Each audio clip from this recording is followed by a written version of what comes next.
If you are a real estate investor or you want to be a real estate investor and you want to get money and funding, as in unlimited money and funding for your real estate deals, don't go anywhere because I'm getting ready to plug you into the money.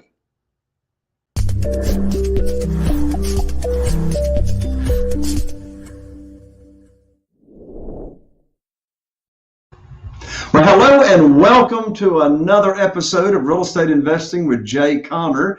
I'm Jay Conner, the Private Money Authority, and also the host of the show here today. I want to give you a special welcome, especially if this is your very first time joining us here on the show.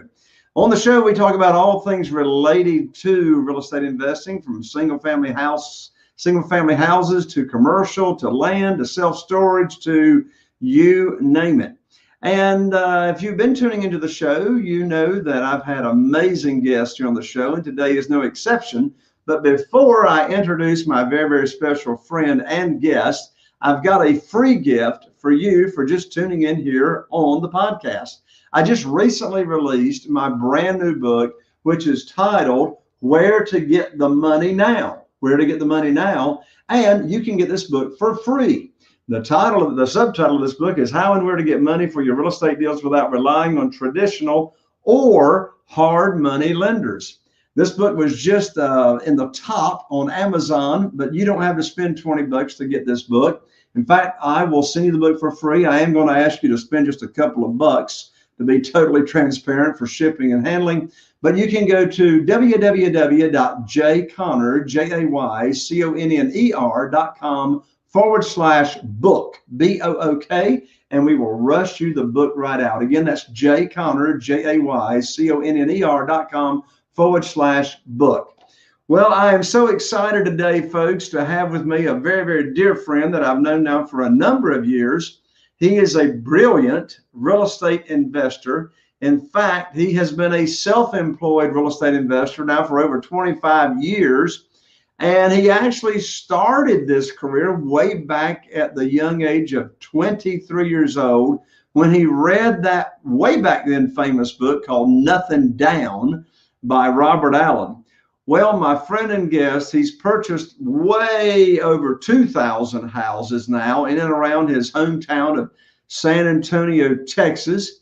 And listen, folks, he is a high school graduate, but he never stopped learning. In fact, books and CDs and webinars and seminars are and were his classroom after high school. Well, today he specializes and has for years in owner financed properties and owner financing properties to people that have been left behind by traditional lending institutions. And he also gives new life to properties and houses that may scar the neighborhood. And I tell you, folks, this is going to be one of the most fascinating guests and experts that you have ever heard here on the show. You are about to learn a lot from my good friend, Mitch Stevens. Mitch, welcome to the show. Wow, no pressure here, huh? No pressure, Mitch, no pressure. How you doing? Hey, look, this guy looks like this. Can you go figure? But hey, look, hey, Mitch, now you're looking fantastic. I mean, it's just been within the last couple of years, you lost like 40 or 50 or more pounds. And it's like, you like transformed your life, right? Yeah, I quit smoking and drinking after 40 years on the same day. Just decided I'd had enough. By the way, I just was being held back by my vices. But quite frankly, they were occupying a lot of my time. And I just had enough. And I published my story, how I quit drinking and smoking and took control of my mind and my weight and my life. About 38 pages. If anyone just wants to know how I did it, no patches, no therapists, no doctors, although there might have should have been, because, you know, just a little warning, if you've been drinking a lot in your whole life, don't just stop cold turkey because it could kill you. I didn't know that until people started sending me emails. But you know, I just, no disaster, no car wreck, no divorce, no tragedy. I just had enough. And I was, you know, looked at myself in the mirror. Turned 60 this year. And I said, you know, if I keep going the way I'm going, I'm already going downhill. or I can make some changes and I can have another good, 10, 15 really vigorous years, on into my mid 70s maybe. What do you want to do, Mitch? And so I opted to have 15 more years of vigor, and I changed what I was doing, and then that led to working out, and then that led to, well, maybe I ought to change what I eat, and then I lost 55 pounds, and then, cost me a fortune in clothes, but, I went from size 36 waist to size 28. Woo, mercy. That's amazing, Mitch. Well, now the ebook that you wrote, tell everybody how they can get that ebook. Oh yeah. It's 1000houses.com/enough, all lowercase.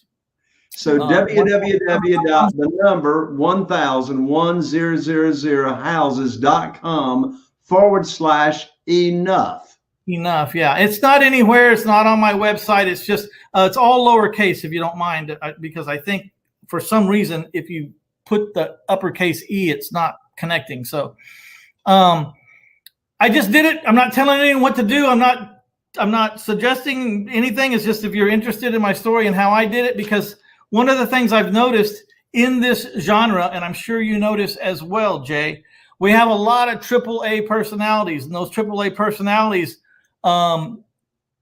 overdo a lot of things, and some of those things are good for us and some of those things aren't so good for us, and so if any of you are at that crossroads or thinking maybe you need to make a lifestyle change and would just be interested in my personal story, I'll tell you, for better or for worse, what I did and how I thought about it and how I got there. It's scarier than you think at first. I mean, changing how you've been all your life is a scary thing. So anyways, I talk about it there if you're interested. Well, I appreciate you sharing that, Mitch. I read the book. It's a fascinating story. And I have got some friends that have gone down that path. And one thing I heard them saying is they end up having all this extra time on their hands, particularly if they're used to blacking out every night, right? Yeah. And it's like, so it's like they'll, I hear them saying, what am I going to do with my time? What am I going to do with my time? So what did you find doing with your time when you were like totally clean? Well, that almost sunk me because I had planned for what I was going to put in my hand. I had planned to replace some habits, but I didn't plan for 30 or 40 extra hours a week. I had no idea. I had no idea. I was very highly functional. I didn't fall down when I drank. I didn't get DWIs. I drank for 40 years, almost every day, towards the last half of that. Not falling over, but just always sipping, always, like you might have a glass of tea in your hand. I had a bourbon and soda, and it just got to be too much one day, and I decided to make some changes. And so I went to the gym, but that only took up about, a few hours of that 40 hours and a week, so I started studying diet and how to, really make some progress in the gym. And I thought, well, that's a huge subject. I could jump into that and try to study some of those keto diets and all that stuff. And I got in there and got interested, and I let that occupy my time. But I also, I'm coming out with my fourth book now, The Art of Private Lending, and I have a fifth book that's about 3/4 of the way done. So, one thing about entrepreneurs, it won't take them long to figure out how to fill up their time. For sure. Well, I tell you what, there's one thing we're not going to be for very long, and that's bored, right? Right. Well, I appreciate you sharing that, Mitch. So tell everybody, what does your business look like today? You got a long history. You bought thousands of houses, but in today's economy with what we got going on, what does your business look like now? Well, I've bought a house about every 4 to 5 days for over 2 decades. And, it's about 100 houses a year. And I want to be really clear on something. I know right across the street, there's somebody doing 5 times that amount. I mean, there's always a faster gun. There's always a, bigger guy out there. I'm just saying where I'm at. That's where I'm at. And I've been at that level for a long time. It's a comfortable place for me. I don't want to do more than that. It's a challenge these days to do 100 houses. You know, in COVID, we only did 83, but there was a point in time there I didn't know if I was going to break 40. No one knew what was really going to happen. So I buy houses with OPM, other people's money, private money. One of the things that Jay teaches, I have $26 million of private money, and it didn't happen overnight. It happened over a couple of decades. And it's amazing what happens when you borrow money from people and you pay them back as you promised. They give you more, and then they give you some more. Then they introduce you to your friends that have more than they had. And then, you know, it just kind of keeps ratcheting up. So in fact, I had so much private money that I had to start a private hard money loan company to keep it all out, because, you know, just because you got access to a lot of money doesn't mean you go out and start making stupid deals. So I keep my underwriting the same. And then if I can't buy enough houses under that underwriting, then I loan it out to my competitors who found deals before me that are 50 cents, 60 cents on the dollar, and I'll finance them. And I keep that money occupied on short-term, you know, notes, so that it's available for me if and when I'm ready. And if I'm not ready, it's out working, and I'm helping my private lenders make a return on their money. My money that I borrow is it's non-recourse, collateral only, wrappable, which means I can buy the house for $50,000 from a private lender. I use the private lender's money. And then I can seller finance the house for $100,000 with $10,000 down, carry the $90,000 balance at 10% for 30 years, and I don't have to pay the underlying lien off. No, that's hence wrappable. Someone who buys my house owes me $90,000, say they owe me $850 a month, and then they send the payment to me. And then I have to send, you know, $350 of that $850 over to my private lender, and I get to keep what's in the middle. But I'm not a landlord, I'm a bank. You know, they're sending me their mortgage payment. And when the air conditioner breaks, it's not my air conditioner, because I sold them the house. And so today, you know, with all the glitz and glam and the TV shows and the flip this and flip that, and everybody's a house, you know, if you notice that, everyone's a home investor. I mean, it's like, must be the most popular side gig on the planet. So we really had to buckle down and hone the fine art of finding distressed and motivated sellers, you know, and also had to refine the art of moving quickly to get to them, and also had to open up our wheelhouse. It's not just houses anymore. It could be land. You know, we can buy land and owner finance raw land to people that want to put something on it, which is what I look for.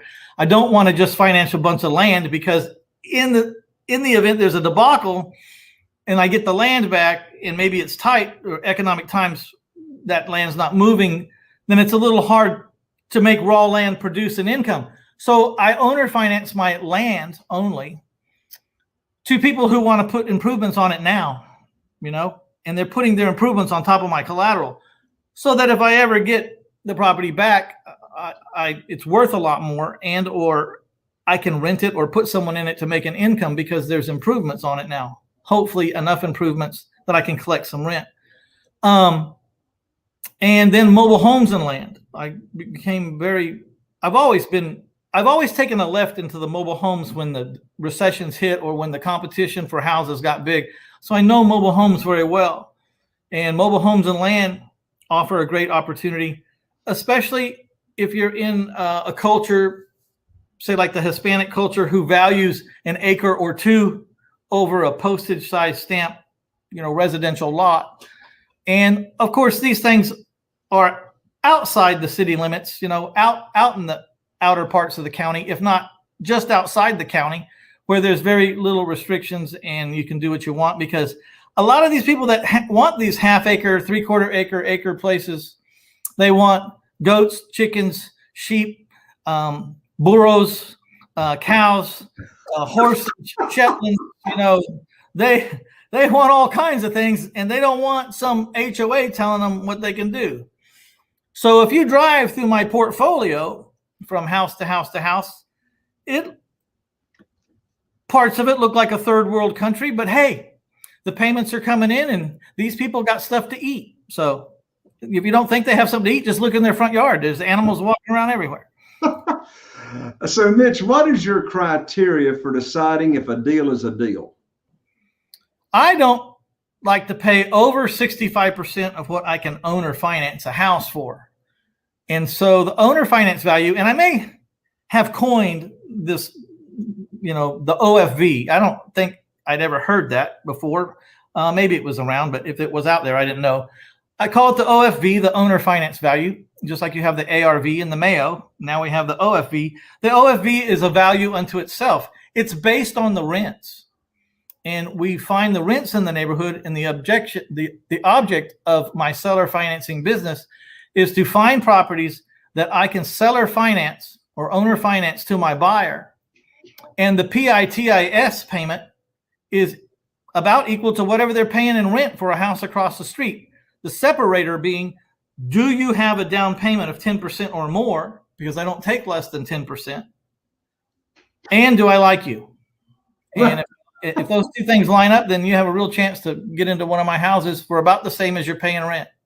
And I average 4 days on the market. I was averaging 9 days, and then after COVID, now it's like I average 4 days, and I put no signs in my yards anymore. I don't even have to put a sign in the front yard. I function completely signless now. So how do potential owner-financed buyers of your homes find out about them?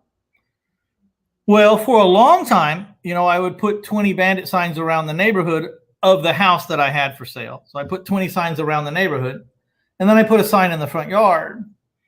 And then they would call a LiveCom phone number, which I have a software company called livecom.com, LIVECOMM.com. And you buy phone numbers there that have a text distribution list attached to it.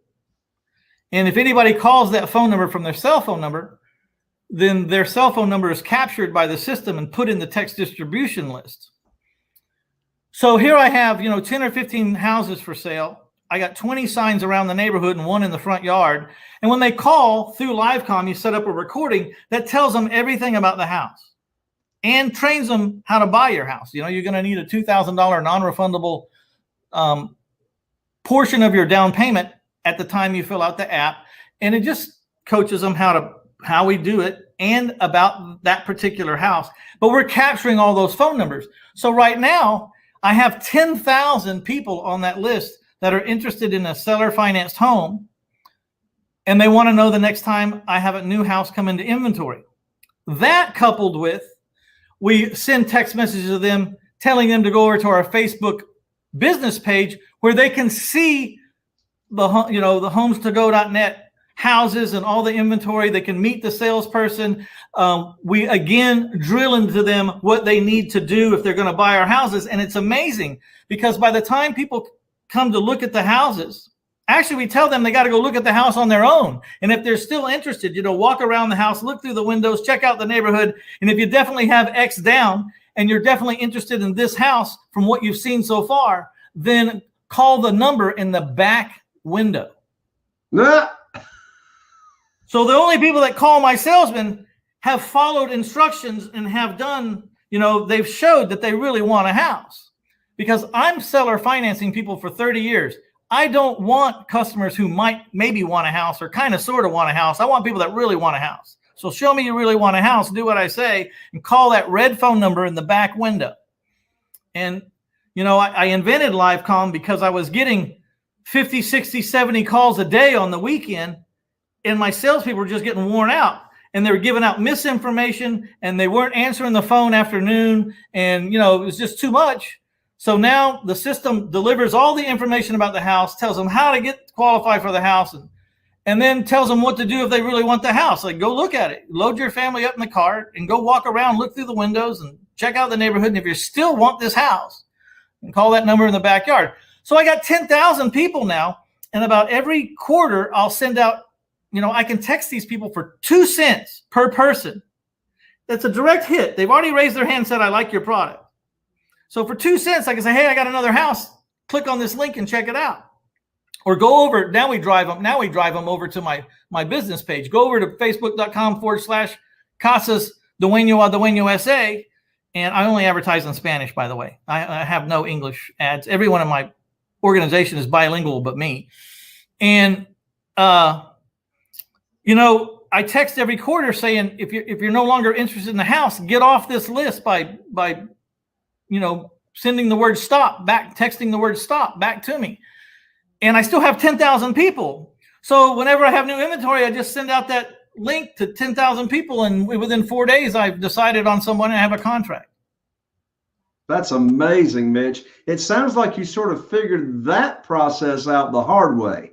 Well, everything's from necessity. I mean, my whole life, I'm not the smartest guy in the room. And anybody who knows me will tell you. And I really don't score well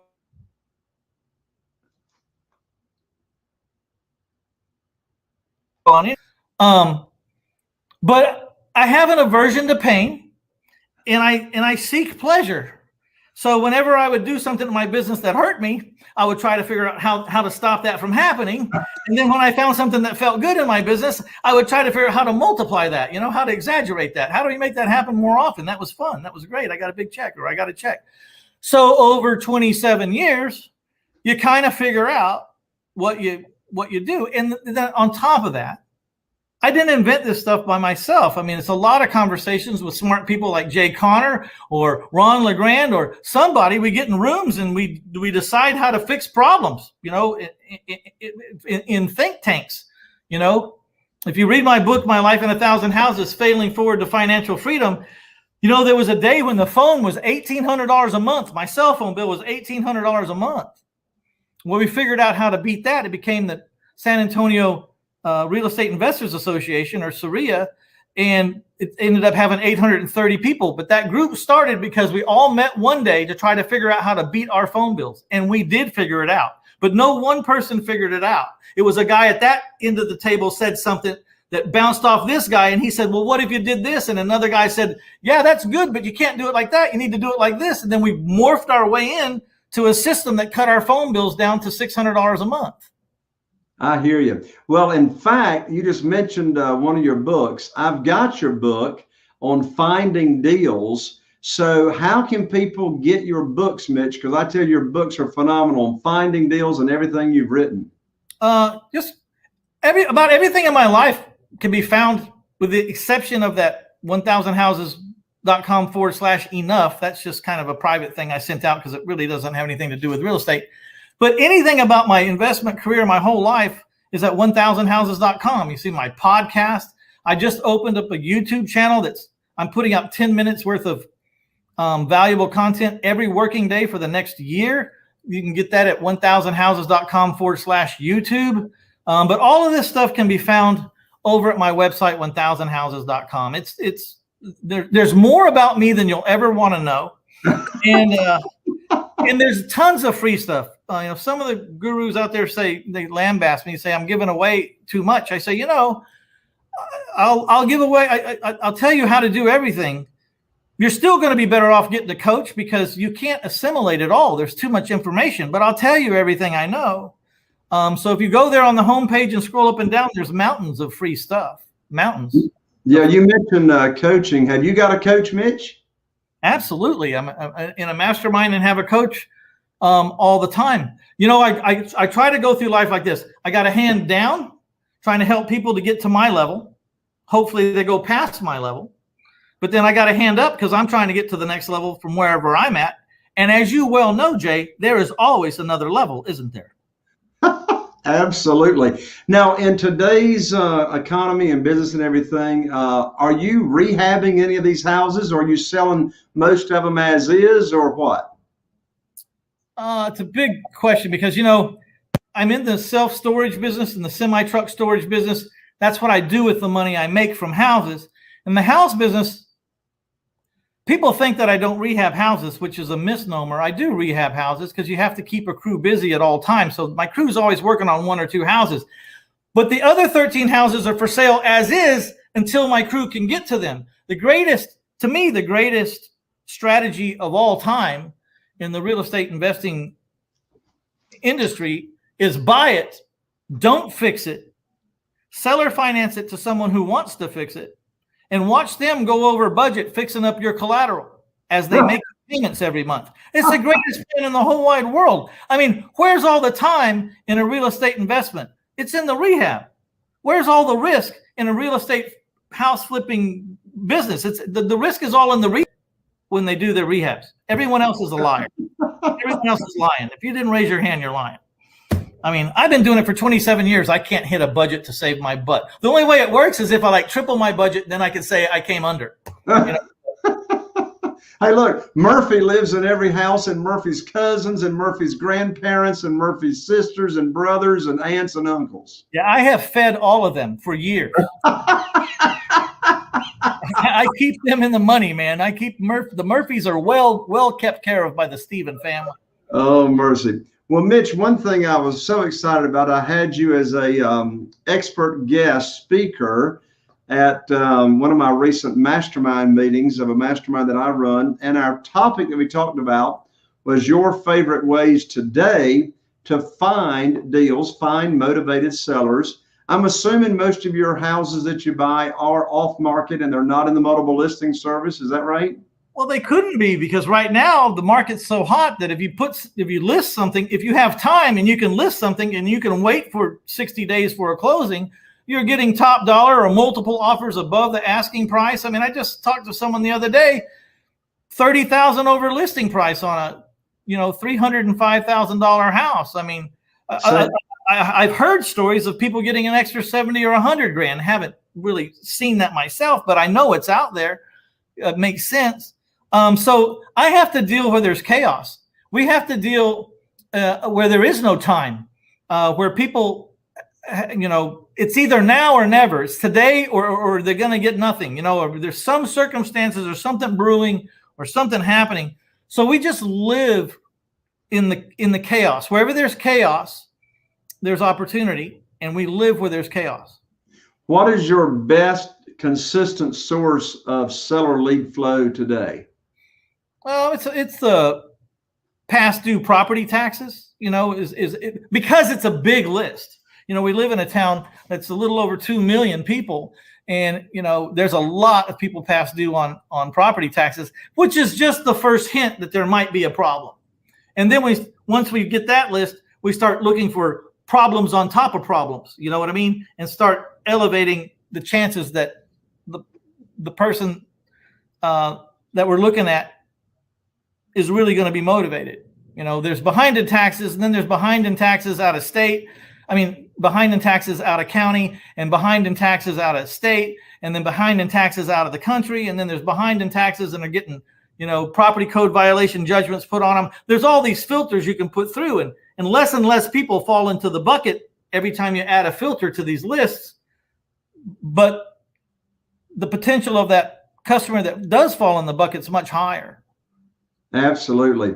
Well, listen, folks, this is a no-brainer. You want to get on over to www.1000houses, and that's the number, www.1000houses.com, and absorb and digest Mitch's information. He's got a phenomenal years of experience on doing this business. And Mitch, I am sorry to say we're near the end of the show here, so parting comments, my friend. Well, I specialize in seller financing my buyers and using private money to buy my houses. But I've done adverse possession. I've done subject twos. I've done all of them, because you pay money for these leads, and sometimes they're not the kind of leads you want, as it turns out, but you still have to find a way to capitalize. So I've done wholesaling and hoteling and all that. But I owner finance about 70% of my properties. I retail about 27%, and I wholesale about 3% of my properties. And, I have only 3 different levels of coaching. I'm not a mill house. It's all over there at 1000houses.com. You can see what I have to offer. And if you're the kind of person that's figured out, you're going to pay the street or you're going to pay a coach. It doesn't matter how much they put in the book. It doesn't matter how much they give away, or they can give you everything they have. Until they become routine to you, you're going to make mistakes if you don't have a coach with you. And so you're either going to pay the street or you're going to pay a coach. And paying a coach is a lot less stressful, and is probably a lot cheaper. I know that my education from the street, and I like to tell people I graduated from La Calle U, that's the street in Spanish. It cost me a friggin' fortune, more than Harvard, and it's, you know, it still charges me when I make mistakes. So always find the right coach when it's time, and it'll save you a lot of money. That's for sure. Mitch, thank you so much for joining me today. I appreciate you so much, my friend. I really do. All right. I appreciate you having me on, Jay, as always. All right. Well, there you have it, folks. Another episode of Real Estate Investing with Jay Conner. I'm Jay Conner, the Private Money Authority, wishing you all the best. And here's to taking your real estate investing business to the next level. I'll see you on the next show, Real Estate Investing with Jay Conner.